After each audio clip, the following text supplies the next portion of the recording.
Nestled between budget and premium notebooks is a near-premium class that provides many of the same features as more expensive machines but without the design and build quality. Dell's version is the Inspiron, which offers powerful hardware at a lower price than its XPS line. In our Dell Inspiron 137000 2-in-1 review, we look at a newly redesigned 360-degree convertible that seeks to offer tablet versatility at a reasonable price. Our review unit came equipped with a quad-core Core i5-8250U processor, 8GB of RAM, a 256GB SATA solid-state drive SSD, and a full HD 13.3-inch display, currently available at Dell.com for $800. Spend $1,150, and you can step up to a Core i7-8550U, 16GB of RAM, and a 512GB SSD. Those prices place the Inspiron 137000 2-in-1 squarely in between a budget notebook and a truly premium machine. The question is, has Dell managed to provide a more affordable machine that still makes the grade near-premium design for a near-budget price? The Inspiron 13's near-premium nature shows in its build quality. It sports a brushed aluminum chassis that feels solid in the hand. Press hard on the lid, the bottom, or the keyboard deck, however, and you'll notice the tiniest bit of flexing. It's not as rock-solid as the more expensive Lenovo Yoga 920, but it's still more than acceptable for an affordable machine. The same is true for the hinge, which is firm enough to hold the display in place with minimal wobble, and allows for an easy transition from notebook to tablet modes. However, the lid does require both hands to open. That's another marked difference from the Yoga 920, whose watch band hinge is significantly smoother and can be opened with one finger. Mark Kopok, Digital Trends. Mark Kopok, Digital Trends. Mark Kopok, Digital Trends. Mark Kopok, Digital Trends. At the same time, the Inspiron 13 now enjoys significantly slimmer display bezels. That not only makes the notebook look more modern, but it also shaves off some size. The new model is now thinner at 0.61 inches down from 0.76 inches, lightweight 3.2 pounds down from 3.5 pounds, and slightly smaller in both width and depth. Aesthetically, the Inspiron 13 can best be described as handsome. It's unassuming in its gunmetal grey chassis, and it won't stand out in a sea of similar notebooks. Even so, it fits in well as a junior member of the Dell family. Solid connectivity that's in touch with the present and the future because it's slightly thicker than many more premium machines. The Inspiron 13 enjoys a more robust array of ports. It has two USB 3.1 connections, one of which can provide power. A USB-C 3.1 port is a full-size HDMI port, an SD card reader, and a 3.5mm headset jack. Dell opted for a proprietary power connection rather than utilizing the USB-C port for charging. Wireless includes 802.11 AC Wi-Fi to go with Bluetooth 4.2. All told, the Inspiron 13 is a well-connected machine. Input options that border on mediocre. The Inspiron 13 has a rather typical, albeit spill-resistant, island keyboard that's set directly into the chassis and suffers minimal flexing. The black keys with white lettering are backlit, and technically there are two brightness levels. However, the levels are so close in brightness that we had a hard time telling them apart. The lighting was consistent, with little light bleed, and it made the keyboard quite usable in dark environments. The Inspiron 13 has the usual responsive, accurate multi-touch display and supports Active Pen as well. We found the keyboard's minimal 1.1mm of travel too shallow. The overall feel was firm and suffered from a harsh bottoming action. The HP Spectre X360-13's keyboard, for example, is much snappier and provides more feedback, enabling more accurate and comfortable typing. We rate the Inspiron 13's keyboard as merely adequate. The touchpad is a different story.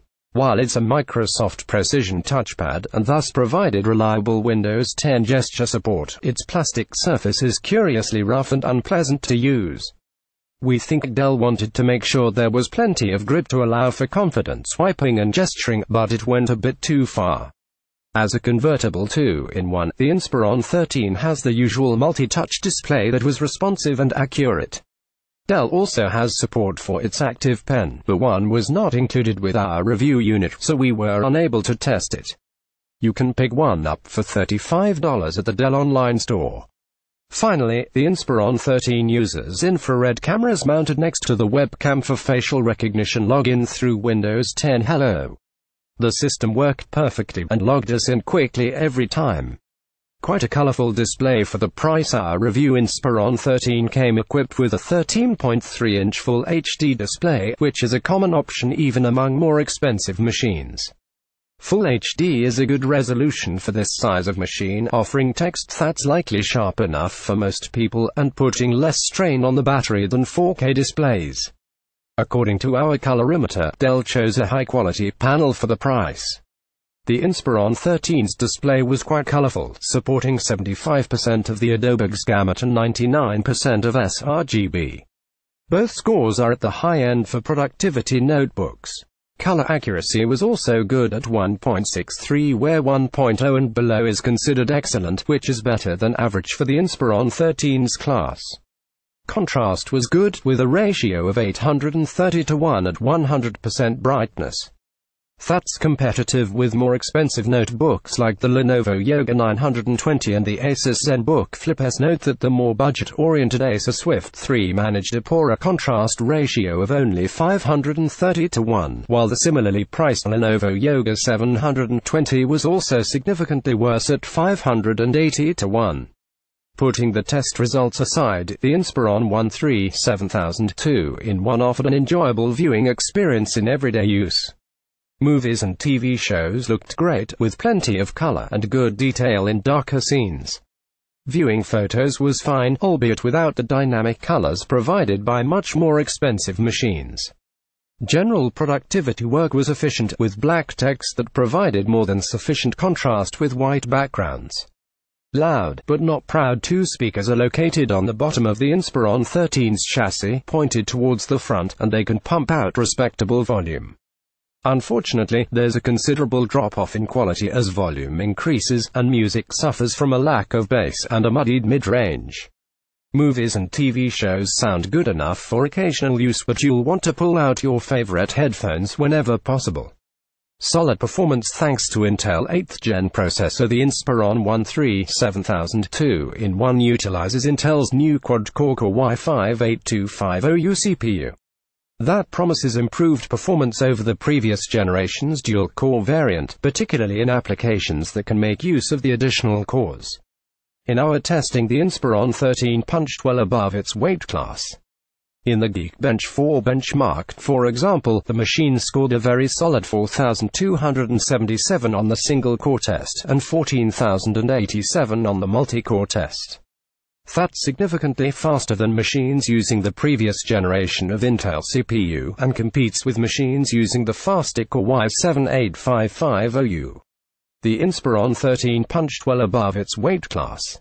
Stepping up to a more demanding task, we used Handbrake to encode a 420 MB video file to H.265. Here, the Inspiron 13 was even more impressive.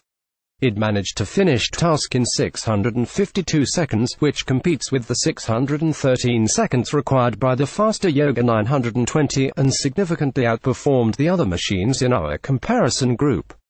Naturally, it blew away older machines with 7th generation core hardware. Simply put, the Inspiron 13 provides excellent performance across the board. In our real-life use, it was plenty quick, and handled everything we threw at it. You won't find many productivity tasks that the notebook can tackle. SATA SSD holds storage speeds back. One area where the Inspiron 13 showed off its less than premium status was in Dell's choice of storage device. Our machine was equipped with a SanDisk X400 SATA SSD, which tends to be slower than the PCIe SSDs that are typically used in more expensive notebooks. We weren't surprised by our storage benchmark results. In the Crystal Disk Mark test, the Inspiron 13 scored 537 MB per second in the read test and 500 MB per second in the write test. That's significantly slower than the PCIe drives in our comparison group, but a bit faster than the same drive in the Asus ZenBook Flip S. While these aren't the fastest synthetic benchmark results, the Inspiron 13 was nevertheless plenty fast in our real-world testing. Apps opened quickly and the machine booted fast enough that we didn't hold storage speeds against it. If you're working with very large files or performing high-end tasks like video editing, you might find the Inspiron 13 a little slower than you'd like. But for typical productivity tasks, it's unlikely that you'll notice the difference. Lackluster gaming. As expected, the Inspiron 13 utilizes Intel's UHD 620 integrated GPU, which is unchanged in performance from the previous generation. As such, we didn't have the highest expectations of the machine's ability to play today's most popular games. Unsurprisingly, the 3D Mark Firestrike benchmark results were tepid. The Inspiron 13 scored a very typical 992 in this benchmark, roughly equivalent to every other comparison machine using the same integrated GPU. To verify our benchmark results, we ran Civilization V on the Inspiron 13 at full HD, where it managed 11 frames per second FPS at medium detail, and 6 FPS at ultra detail. That's within a frame per second of the other machines in our comparison group, and represents insufficient graphics power for running modern titles. You'll want to stick to casual gaming on the Inspiron 13, and keep your hardcore gaming for another machine. Portability is torpedoed by short battery life. Another area where Dell saves money is in battery capacity, with only 38 watt-hours packed inside a chassis that has room for significantly more. The 8th generation Core i5-8250U CPU promises efficiency when it's not being pushed too hard, but it tends to use some real power when it's running more demanding tasks. In our most stressful benchmark test, which is a browser benchmark that runs through a series of CPU and GPU-heavy processes, the Inspiron 13 couldn't quite make it to 2 hours before shutting down. That's 40 minutes less than the Asus ZenBook Flip S, another notebook with similar size battery, and almost an hour and a half behind the Lenovo Yoga 920, with its 70 watt-hours. Even the budget Acer Swift 3, which we dinged for its poor battery life, lasted just over 3 hours. In our web macro test, which loops through a set of popular web pages, the Inspiron lasted for 4 hours and 17 minutes. That's almost 2 hours less than the ZenBook Flip S, and less than half as long as the Yoga 920 managed. The Yoga 720 13 stretched things to around 6.5 hours. Finally, in our least demanding video test that repeats an Avengers trailer until the battery gives out, the Inspiron 13 managed to last for 7 hours and 42 minutes. That's well below the minimum of 10 hours achieved by most of the other machines in our comparison group. The most recent Dell XPS 13 managed 9 hours, but that was with a QHD 3200 by 1800 display, which uses more power than a 1080p panel.